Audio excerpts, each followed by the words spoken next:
नमस्कार। प्रस्तुत है आचार्य चतुरसेन शास्त्री जी के द्वारा लिखा हुआ उपन्यास वैशाली की नगर वधू का 34वां भाग। आगे बढ़ने के पहले जानते हैं पिछले भाग की कहानी। अम्बपाली उस सघन वन की एक छोटी सी कुटिया में अमोघ वीणा देखकर ठगी सी रह जाती है। वह कौशाम्बी के देव गंधर्व पूजित महाराज उदयन की अमोघ वीणा मंजू घोषा है, जो गंधर्व राज चित्रसेन ने महाराज को दी थी, जिसे गत वसंत में महाराज ने बजाया था, जिस पर देवी अम्बपाली ने अवश्य नृत्य किया था।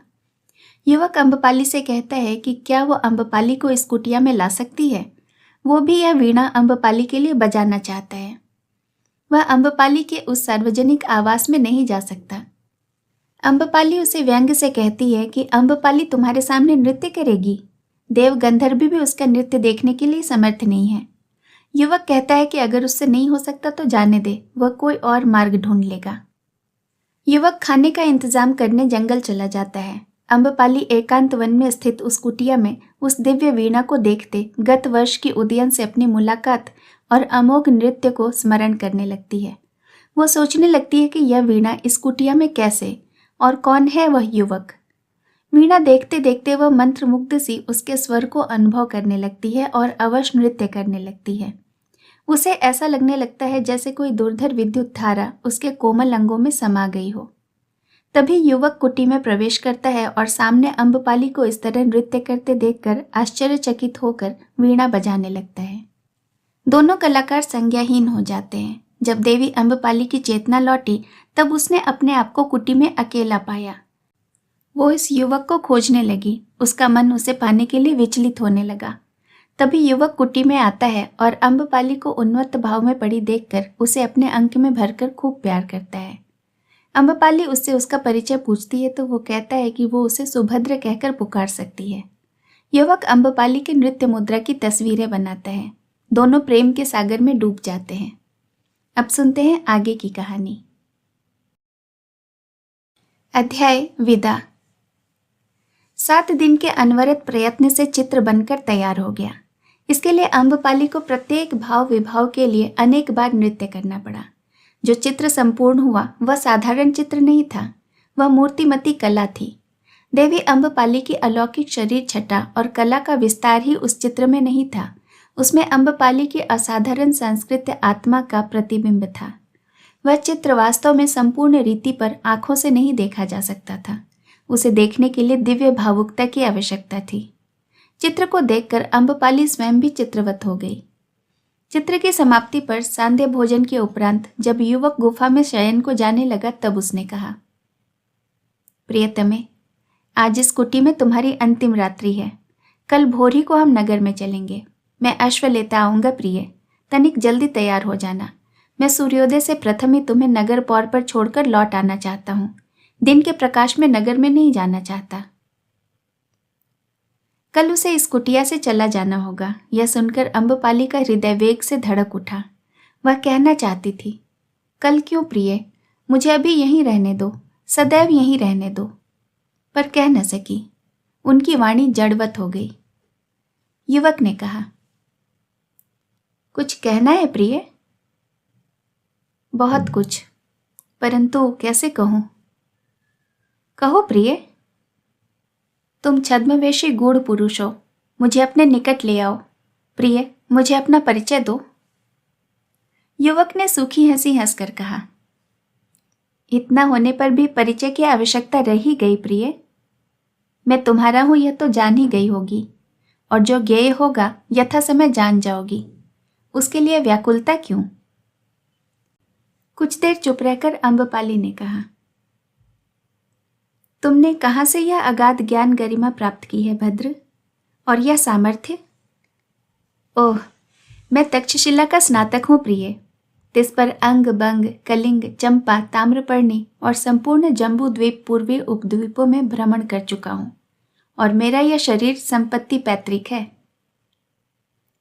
क्षण भर स्तबित रहकर अम्बपाली युवक के चरणों में झुक गई और उन्होंने कहा, भद्र, अम्बपाली तुम्हारी अनुगत शिष्य है और गुरु भी।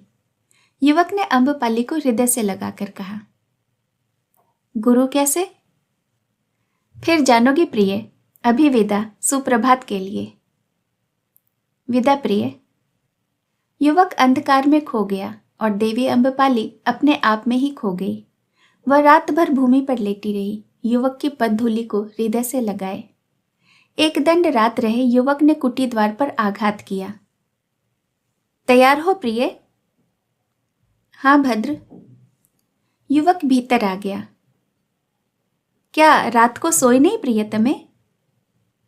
सोना जागना तो एक ही हुआ प्रिय। युवक कुछ देर चुप रहा, फिर एक गहरी सांस छोड़कर उसने कहा, अश्व बाहर है, क्या कुछ समय लगेगा? नहीं, चलो। युवक ने वह चित्र और वीणा उठा ली और सिंह की खाल आगे रखकर कहा, यह उसी सिंह की खाल है, कहो तो तुम्हारी स्मृति में रख लूं? वो तुम्हारी ही है प्रिय। इस अधम शरीर की खाल, हाड़, मांस और आत्मा भी तुम्हारी है। अम्बपाली की आंखों से मोती बिखरने लगे। दोनों धीरे धीरे कुटी से बाहर हुए। अम्बपाली के जैसे प्राण निकलने लगे। नीचे आकर देखा, एक ही अश्व है। एक ही अश्व क्यों? तुम्हारे लिए। और तुम? मैं तुम्हारा अनुचर पदातिक। परंतु पदातिक क्यों? तुम्हारे गुरुपद के कारण। यह नहीं हो सकेगा प्रिय। अच्छी तरह हो सकेगा, आओ मैं आरोहण में सहायता करूं। परंतु तुम पदातिक क्यों भद्र? मुझे देवी अम्बपाली के साथ साथ अश्व पर चलने की क्षमता नहीं है प्रिय। देवी अम्बपाली लोकोत्तर सत्व हैं। युवक का कंठ स्वर कांपने लगा। अम्बपाली ने उत्तर नहीं दिया। वो चुपचाप अश्व पर चढ़ गई। युवक पदातिक चलने लगा। दोनों धीरे धीरे उपत्यका में उतरने लगे। उषा का प्रकाश प्राची दिशा को पीला कर रहा था। वृक्ष और पर्वत अपनी ही परछाई के अनुरूप अंधकार की मूर्ति बने थे। उसी अंधकार में से वन के निविड़ भाग से होकर वह अश्वारोही और उसका संगी दोनों धीरे धीरे वैशाली के नगर द्वार पर आ खड़े हुए। अभी द्वार बंद थे। युवक ने आघात किया। प्रश्न हुआ, कौन है यह? चित्रभू मित्र। ठीक है, ठहरो, खोलता हूं। भारी सूचिका यंत्र से घूमने का शब्द हुआ और मंद चित्कार के साथ नगर द्वार खुल गया। युवक ने अश्व के निकट जाकर अम्बपाली से मृदु कंठ से कहा, विदा प्रिय।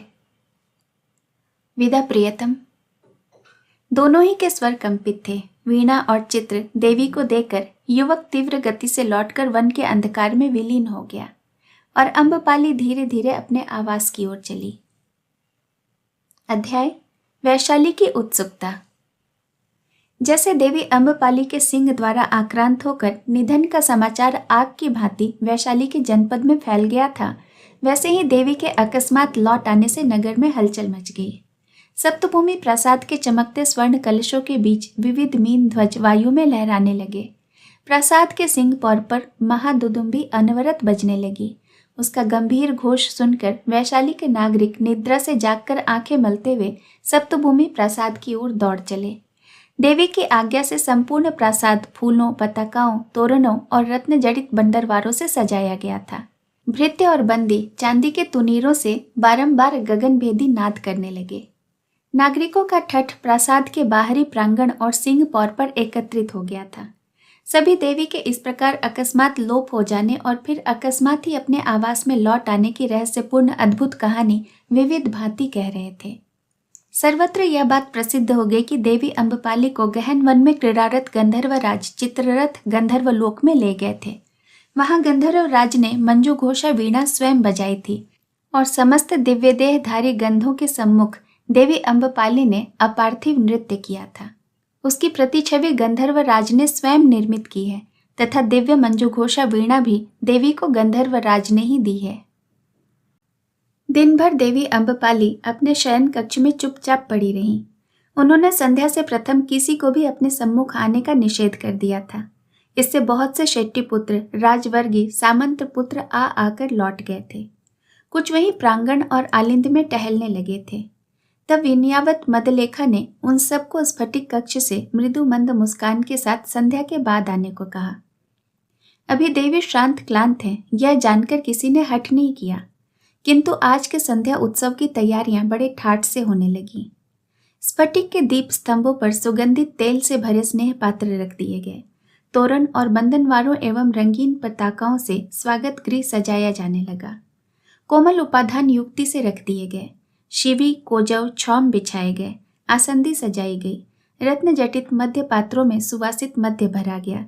स्थान स्थान पर चौसर बिछाई गई। सुंदर दासियां चुपचाप फुर्ती से सब काम करती दौड़ धूप कर रही थीं। संध्या की लाल प्रभा अस्तंगत सूर्य के चारों ओर फैल गई और वो धीरे धीरे अंधकार में व्याप्त हो गई।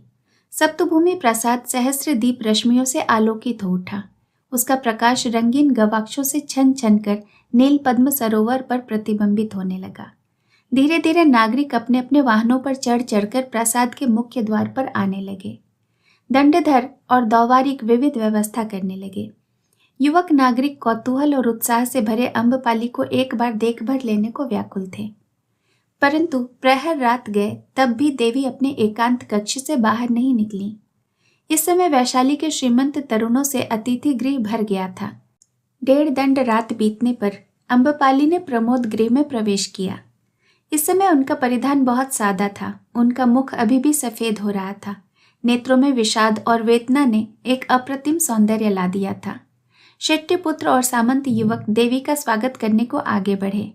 देवी अम्बपाली ने आगे बढ़कर मृदु स्वर में कहा, मित्रों, आपका स्वागत है। आप सब चिरंजीवी रहें।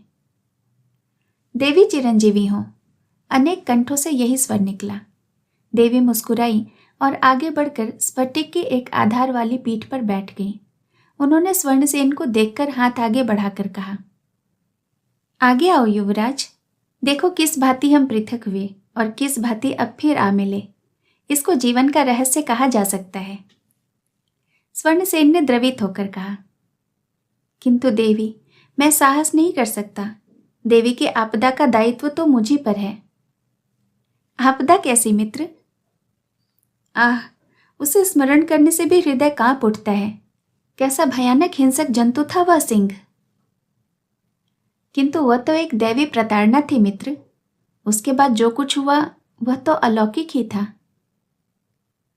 तब क्या यह सत्य है देवी कि आपका वन में गंधर्व राज से साक्षात हुआ था? एक अपरिचित युवक ने तनिक आगे बढ़कर कहा। युवक अत्यंत सुंदर, बलिष्ठ और गौरांग था। उसके नेत्र नीले और केश पिंगल थे। उठान और खड़े होने की छवि निराली थी। उसका वक्ष विशाल एवं जंघाएं पुष्ट थीं। देवी ने उसकी ओर देखकर कहा, परंतु भद्र, तुम कौन हो? मैं पहली बार तुम्हें देख रही हूं। स्वर्णसेन ने कहा, यह मेरा मित्र मणिभद्र गांधार है। ज्ञातिपुत्र सिंह के साथ तक्षशिला से आया है। वहां इसने आचार्य अग्निदेव से अष्टांग आयुर्वेद का अध्ययन किया है और अब यह कुछ विशेष रासायनिक प्रयोगों का क्रियात्मक अध्ययन करने आचार्य गौड़पाद की सेवा में वैशाली आया है। स्वागत भद्र। अम्बपाली ने उत्सुक नेत्रों से युवक को देखकर मुस्कुराते हुए कहा, प्रियदर्शी सिंह तो मेरे आवास के विरोधी हैं। उन्होंने तुम्हें आने कैसे दिया प्रिय? और आचार्य से कैसे प्रयोग सीखोगे? लौह वेद और शरीर वेद संबंधी। क्या वे सब सत्य है प्रिय भद्र? आचार्य गौड़पाद से तो मैं बहुत भय खाती हूं। भय कैसा देवी? आचार्य के भाव भंगिमा ही ऐसी है। वह हंस पड़ी। युवक भी हंस पड़ा। अम्बपाली ने अपना हाथ फैला दिया। युवक ने देवी के हाथ को आदर से थाम कर कहा, तो देवी, क्या यह सत्य है कि? हाँ हाँ प्रिय, सत्य ही है। उसी भांति जिस भांति तुम्हारे लौह वेद और शरीर वेद के वे विशिष्ट प्रयोग। स्वर्णसेन ने शंकित सा होकर कहा, तो सिंह का आक्रमण क्या प्रताड़ना थी? निस्संदेह युवराज। क्या तुमने वह दिव्य वीणा और चित्र नहीं देखा? देख रहा हूं देवी। तो इस सौभाग्य पर मैं आपको बधाई देता हूं। मणिभद्र ने कहा, मैं भी आर्य। धन्यवाद मित्रों। आज अच्छी तरह पान करो। आज मैं संपूर्ण कृतज्ञ हूं। मैं धन्य हूं। मित्रों, मैं देवजुष्ठा हूं। चारों ओर देवी अम्बपाली की जय जयकार होने लगी और तरुण बारंबार मद्य पीने और देवी अम्बपाली की जय चिल्लाने लगे। अध्याय 2 बटारू। चंपा, वैशाली और राजगृह का मार्ग जहां से तीनों दिशाओं को जाता है, उस स्थान पर एक अस्थिक नाम का छोटा सा गांव था। गांव में बस्ती बहुत कम थी, परंतु राजमार्ग के इस तिराहे पर होने के कारण इस गांव में आने जाने वाले बटारू, सार्थवाह और निगमों की भीड़ भाड़ बनी रहती थी। गांव राजमार्ग से थोड़ा हटकर था, परंतु राजमार्ग पर ठीक उसी स्थान पर जहां से तीनों भिन्न दिशाओं के 3 मुख्य मार्ग जाते थे, शेट्टियों और निगमों ने अनेक सार्वजनिक और व्यक्तिगत आवास, अटारी आदि बनवा दिए थे। एक पंथागार भी था जिसका स्वामी एक बूढ़ा व्रात्य था। इन सभी स्थानों पर यात्री बने ही रहते थे। सूर्य मध्याकाश में चमक रहा था। पंथागार के बाहर पुष्करणी के तीर पर एक सघन वृक्ष की छाया में एक ब्राह्मण बटारू संध्या वंदन कर रहा था। स्थान निर्जन था। ब्राह्मण प्रौढ़ावस्था का था। उसका वेश ग्रामीण था। वह पंथागार में भरी हुई यात्रियों की भीड़ से बचकर यहाँ एकांत में आकर पूजा कर रहा था। इस बटारू ब्राह्मण का वेश ग्रामीण अवश्य था, परंतु मुख तेजवान और दृष्टि बहुत पैनी थी। इसी समय एक और बटारू ने उसके निकट आकर थकित भाव से अपने इधर उधर देखा और वृक्ष की छाया में बैठकर सुस्ताने लगा। ऐसा प्रतीत होता था उसका तन मन दोनों थकित है। सुस्ताकर उसने वस्त्र उतारकर पुष्करणी में स्नान किया और पाथेय निकालकर आहार करने बैठा तो उसने ब्राह्मण की ओर देखकर प्रणाम किया और पूछा, कहाँ के ब्राह्मण हैं भंते? मगध के। तो भंते, मेरे पास पाथेय है, भोजन करिए। जैसी तेरी इच्छा गृहपति। तू कौन है? शेट्टी। कहाँ का गृहपति? वीति भय का। स्वस्ति गृहपति, कहकर ब्राह्मण मौन हो गया। जिसे ब्राह्मण ने गृहपति कहकर सम्मानित किया था, उसने कुत्तक की गांठ खोलकर उसमें से एक बड़ा सा मधु गोलक निकालकर श्रद्धापूर्वक ब्राह्मण के आगे धर दिया। दूसरा मधु गोलक वह वहीं वृक्ष की छाया में बैठकर खाने लगा। ब्राह्मण की ओर उसने पीठ कर ली। ब्राह्मण भी भूखा था। नित्य कर्म से वह निवृत्त हो चुका था। उसने भी मधु गोलक को खाना प्रारंभ किया, परंतु ज्यों ही उसने मधु गोलक को तोड़ा, उसमें से मुट्ठी भर तेजस्वी रत्न निकल पड़े। ब्राह्मण आश्चर्यचकित हो उस बटारू के मलिन वेश और दीन दशा को देखने लगा। आश्चर्य बढ़ता जा रहा था। यदि यह वास्तव में इतना श्रीमंत है कि इस ब्राह्मण को गुप्त दान देना चाहता है, तो फिर इस प्रकार इसका भिक्षुक वेश क्यों है? क्यों पदातिक एकाकी यात्रा कर रहा है? फिर ऐसे मूल्यवान रत्नों के दाम तो बहुत हैं। ब्राह्मण सोचने लगा, इसमें कोई रहस्य अवश्य है। जब दोनों भोजन कर चुके, तब ब्राह्मण ने प्रसन्न दृष्टि से कहा, बैठ गृहपति, तेरा नाम क्या है? बटारू ने निकट बैठते हुए कहा, मैं कृत पुण्य हूं, वीति भय के शेट्टी धनावह का पुत्र। आहा, शेट्टी धनावह? अरे वह तो मेरा जजमान था भंते। तेरी जय रहे गृहपति। पर तू एकाकी कहाँ इस तरह दरिद्र बटारू की भांति यात्रा कर रहा है? मैं चंपा जा रहा हूं भंते। चंपा? इस भांति साधन रहित? सुनो तो क्यों? क्या कहूं आर्य, बड़ी विपन्नावस्था में हूं। कह भद्र, मैं तेरा पुरोहित हूं, ब्राह्मण हूं। तो आर्य, दुष्टा माता ने मुझे घर से बहिष्कृत कर दिया है। अब मैं चंपा जा रहा हूं। वहां मेरी मध्यमा पत्नी का पिता रहता है, वहीं उसके आश्रय में। परंतु इस अवस्था में क्यों? मेरे पास धन नहीं है आर्य। पाथेय कहाँ पाया? माता से छिपकर मध्यमा ने दिया। ब्राह्मण कुछ कुछ मर्म समझ गया। वह संदेह की तीखी आंखों से बटारू को देखता रहा, फिर एकाएक अट्टहास करके हंस पड़ा। उस हंसने से अप्रतिभ होकर बटारू ने कहा, आर्य, इस प्रकार हंसने का क्या कारण है? यही कि गृहपति, तू भेद को छिपा नहीं सका। बटारू ने सूखे कंठ से कहा, भेद कैसा? तो तू सत्य कह भद्र, तू कौन है? जो कहा वह क्या असत्य है? असत्य ही है भद्र। कैसे जाना आर्य? तेरे नक्षत्र को देखकर। तू तो सामंत पुत्र है। ब्राह्मण ने अपनी पैनी दृष्टि से बटारू के वस्त्रों में छिपे खड़ग की नोक की ओर ताकते हुए कहा। बटारू ने इस दृष्टि पर लक्ष्य नहीं किया। उसने पृथ्वी में गिरकर ब्राह्मण को प्रणाम किया और कहा, आप त्रिकालदर्शी हैं ब्राह्मण। मैं सामंत पुत्र ही हूं। उस दुष्टा शेट्टनी ने मुझे अपनी 4 पुत्र वधुओं के लिए नियुक्त किया था तथा यथेष्ट शुल्क देने का वचन भी दिया था। अब 5 संतति उत्पन्न करके मुझे उस मेघधा से छूछे हाथ खदेड़ दिया। मध्यमा ने मुझे पाथेय दे चंपा का संकेत किया कि मैं वहां उसकी प्रतीक्षा करूं। परंतु तू कौन है आयुष्मान? अपना वास्तविक परिचय दे।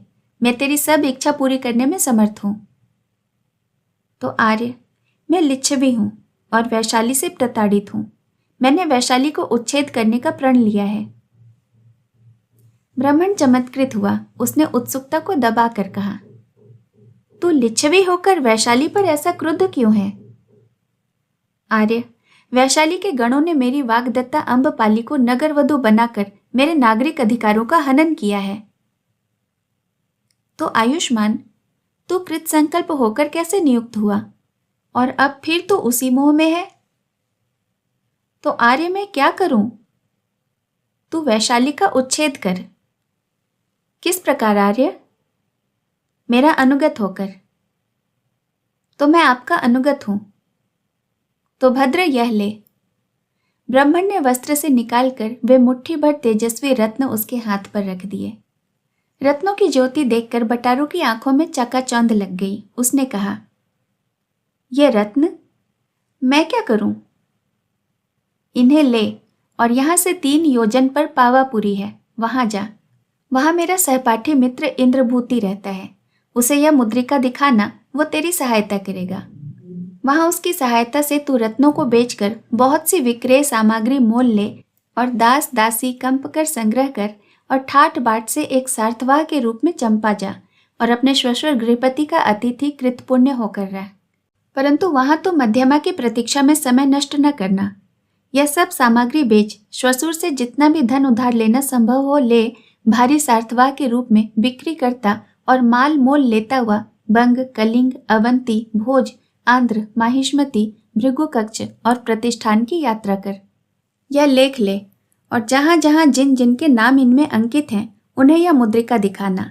उनके सहयोग से वैशाली के अभियान में अपना पूर्व परिचय गुप्त रख कृतपुण्य सार्थवाह होकर प्रवेश करना। आदेश मैं तुझे वहीं दूंगा। ब्राह्मण की बात सुन और लच्छावेदी स्वर्ण मूल्य के रत्न उसके द्वारा प्राप्त कर उसने समझा कि यह ब्राह्मण अवश्य ही कोई छद्मवेशी बहुत बड़ा आदमी है, परंतु वो उससे परिचय पूछने का साहस नहीं कर सका।